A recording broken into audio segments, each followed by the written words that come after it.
ఎంత అవినీతి పాల్పడ్డారు అనే దాని విషయం మీద ఏమైనా చెప్తారా? ఇప్పుడు 100 కోట్లని మీరు పరిమితి చేసి వాళ్ళని కాపాడే ప్రయత్నం చేసే పని చేయకండి. 1000 కోట్లకు పోయింది వాళ్ళ అవినీతి. దానికి సంబంధించి జ్యుడిషియల్ ఎంక్వైరీస్ ఆర్డర్ చేసినాం, విజిలెన్స్ అండ్ ఎన్ఫోర్స్మెంట్ ఆర్డర్ చేసినాం, ఏసీబీ ఆర్డర్ చేసినాం. ఆ విచారణ సంస్థలు విచారణ చేసి పూర్తి నివేదికలు ఇచ్చినప్పుడే అది ఎన్ని వేల కోట్లకు చేరింది అనేది ప్రకటిస్తాము. అక్రమాలకు పాల్పడ్డ వాళ్ళని ఎవరిని వదలలే. మీరు చూస్తూనే ఉన్నారు. ఇంతకుముందు ఏసీబీ అనేది ఎక్కడుందో మీకు కానీ తెలంగాణ ప్రజలకు కానీ తెలియదు.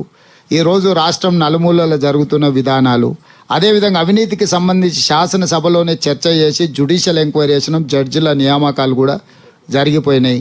విజిలెన్స్ అండ్ ఎన్ఫోర్స్మెంట్ ఏ వాటి మీద ఇచ్చినామో మీరు చూసినారు. ఏదైనా రాజ్యాంగబద్ధంగా క్రమ పద్ధతిలో మాత్రమే విచారణ జరుగుతుంది. ఈ దేశం ఎంత గొప్పది అని అంటే మన అందరి కళ్ళ ముందల AK-47 పెట్టి చాలామందిని కాల్ చేసిన ముంబై కాల్పుల్లో పాల్పడ్డ కసబ్ను కూడా ఉరేయడానికి ఒక ప్రాసెస్లో మొత్తం విచారణ చేసిన తర్వాతనే ఉరేసినరు.